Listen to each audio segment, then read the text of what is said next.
পিতার সম্পত্তির অধিকার নিয়ে নতুন নিয়ম জারি করা হলো কেন্দ্রীয় সরকারের তরফ থেকে।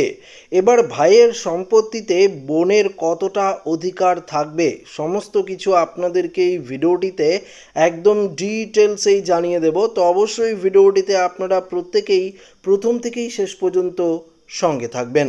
পারিবারিক সম্পত্তির অধিকার নিয়ে প্রায়ই জটিলতা দেখা যায়, বিশেষ করে ভাইয়ের সম্পত্তিতে বোনের অধিকার আছে কি না তা নিয়ে অনেকেরই স্পষ্ট ধারণা নেই। ভারতীয় আইন অনুযায়ী সাধারণত ভাইয়ের সম্পত্তিতে বোনের সরাসরি অধিকার থাকে না, তবে কিছু বিশেষ পরিস্থিতিতে এবং নির্দিষ্ট শর্ত সাপেক্ষ বোন তার ভাইয়ের সম্পত্তির ওপর আইনি দাবি কিন্তু জানাতে পারে। দেখুন, এখানে পরিষ্কার বলে দিয়েছে এই বিষয়টি সম্পত্তির উত্তরাধিকার আইন দ্বারা নিয়ন্ত্রিত হয় এবং এর বিস্তারিত বিধান সম্পর্কে সচেতন থাকা জরুরি।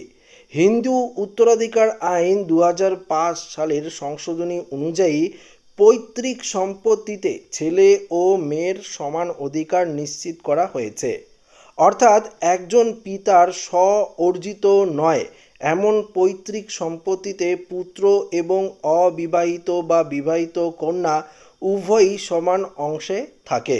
তবে যদি বাবা মা নিজেদের পরিশ্রমের সম্পত্তি অর্জন করে থাকেন, তবে সেই সম্পত্তিতে তাদের ইচ্ছামতো বা যে কেউকে দান করতে পারেন। সেই বাবা মা নিজের ছেলেমেয়েকেও দান করতে পারেন বা অন্য কোথাও চ্যারিটিতেও কিন্তু দান করতে পারে।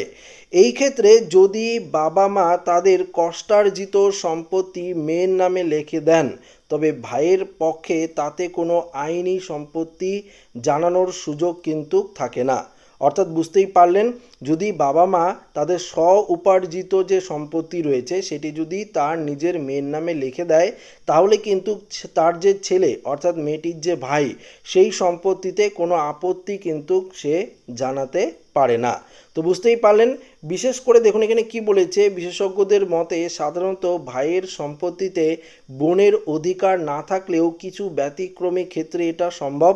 উদাহরণস্বরূপ, যদি কোনো ভাই উইল না করে মারা যান এবং তার স্ত্রী, পুত্র বা কন্যা অর্থাৎ প্রথম শ্রেণীর কোনো উত্তরাধিকার না থাকে, তবে বোন মৃত ভাইয়ের সম্পত্তির দাবি কিন্তু করতে পারেন। এই পরিস্থিতিতে বোন দ্বিতীয় শ্রেণীর উত্তরাধিকার হিসাবে বিবেচিত হন এবং তার ভাইয়ের সম্পত্তির ওপর সম্পূর্ণ অধিকার তার প্রতিষ্ঠিত হয়। এই বিধানগুলি সম্পর্কে বিস্তারিত জানা থাকলে পারিবারিক সম্পত্তির যে বিভাজন সংক্রান্ত ভুল বোঝাবুঝি বা আইনি জটিলতা কিন্তু এড়ানো সম্ভব।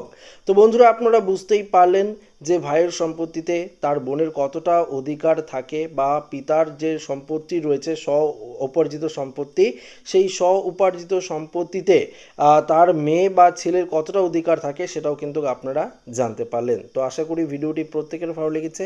ভিডিওটি ভালো লাগলে লাইক করবেন, বন্ধুর সাথে শেয়ার করবেন, নতুন হয়ে থাকলে চ্যানেলটিকে সাবস্ক্রাইব করে নেবেন। ধন্যবাদ।